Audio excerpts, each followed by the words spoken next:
You sit down to work. You tell yourself you'll focus for just 30 minutes. 5 minutes later, you're checking your phone. Then one video becomes another, one notification becomes another, and somehow, an hour disappears. You call yourself lazy. You blame your lack of discipline. But what if the real problem isn't that you're lazy? What if your brain has simply learned to chase the easiest reward? Welcome to MindShift Lab.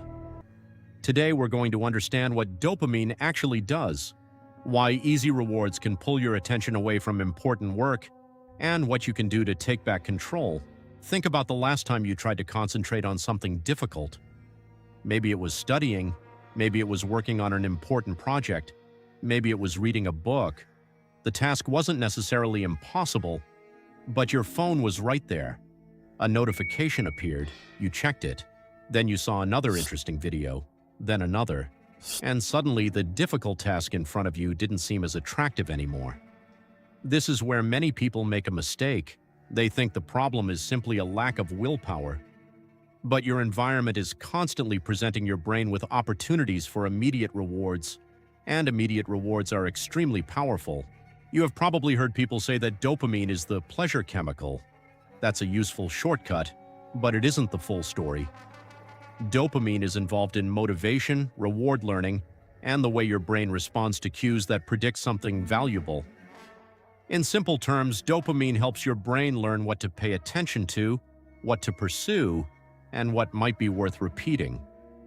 Imagine hearing a notification from your phone. Before you even open it, your brain is already expecting something. Maybe it's a message, maybe it's a new video, maybe it's something interesting. The notification becomes a cue, and cues can influence behavior. That's why sometimes you reach for your phone almost automatically. You don't always make a conscious decision. Your brain has learned the pattern. Here's the loop. Something catches your attention. You expect a reward. You take an action. You get something interesting. And your brain learns from that experience. Then the same cue appears again, and the cycle repeats. This can happen with social media, it can happen with gaming, it can happen with endless scrolling, it can even happen with constantly checking messages. The important point is this: it's not that one app has magically destroyed your brain, it's that repeated behaviors can become strongly reinforced when they repeatedly provide quick and unpredictable rewards. And there is something else happening. These activities are extremely easy to start. You don't need to prepare. You don't need to struggle, you don't need to wait very long, you simply tap and swipe, and something new appears. Compare that with studying for an exam. You sit down, you read a difficult chapter. You don't immediately feel successful. The reward is delayed. That's a completely different experience for your brain. Now imagine doing this every day. Short video, notification, message, scroll, switch apps, check something, back to work. Then another notification. Every switch seems small, but every interruption has a cost.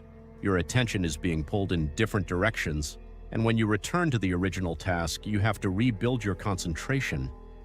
This is why you can spend an entire afternoon feeling busy without doing the one thing that actually mattered. You weren't necessarily doing nothing, you were constantly switching, and switching feels productive. But productive-looking behavior isn't always productive behavior. Here's the good news. You don't need to become a monk, you don't need to throw away your phone, and you don't need a magical dopamine detox. What you need is a better environment and better habits. Start by removing unnecessary cues. Turn off notifications that don't actually matter. Move distracting apps away from your home screen. Put your phone out of reach when you're doing focused work. Make distractions slightly harder, and make the behavior you actually want slightly easier. For example, don't just tell yourself to read more. Put the book on your desk. Don't just tell yourself to exercise. Put your workout clothes where you can see them. Don't just tell yourself to focus. Create a space where focusing is the easiest option. Small changes in your environment can change what happens automatically. Here's a simple method you can try today. Choose one task, only one. Set a timer for 25 minutes. Put your phone somewhere you cannot casually reach it. Close everything you don't need. Then begin. You don't need to feel motivated. You just need to start. During those 25 minutes, your job is not to finish everything. Your job is simply to stay with the task. When the timer ends, take a short break, then decide whether to continue. The goal is to teach your brain something new.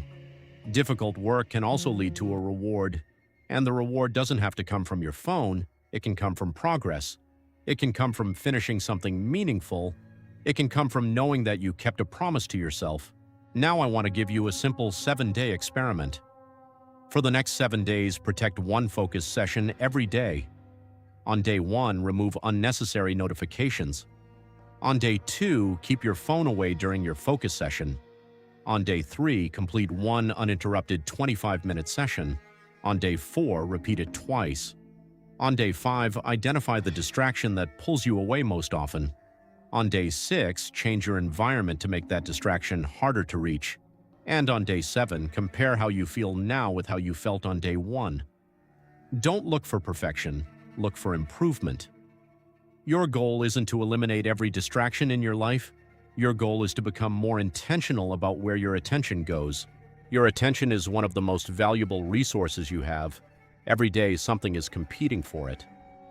Apps, notifications, entertainment, advertisements, messages, endless streams of information. You cannot control everything competing for your attention, but you can control what you repeatedly choose to focus on. And that's the real lesson. Dopamine isn't your enemy, your brain isn't broken, and you don't need to fear every rewarding experience. You simply need to understand the patterns that influence your behavior and design your environment accordingly. Because when you control your attention, you have more control over your actions.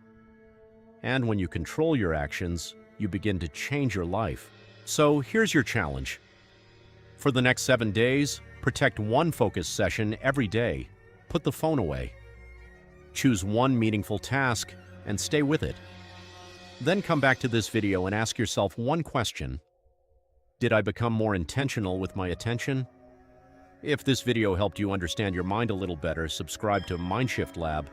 Here we explore psychology, discipline, and personal growth so you can understand your mind, build your discipline, and create your growth. I'll see you in the next one.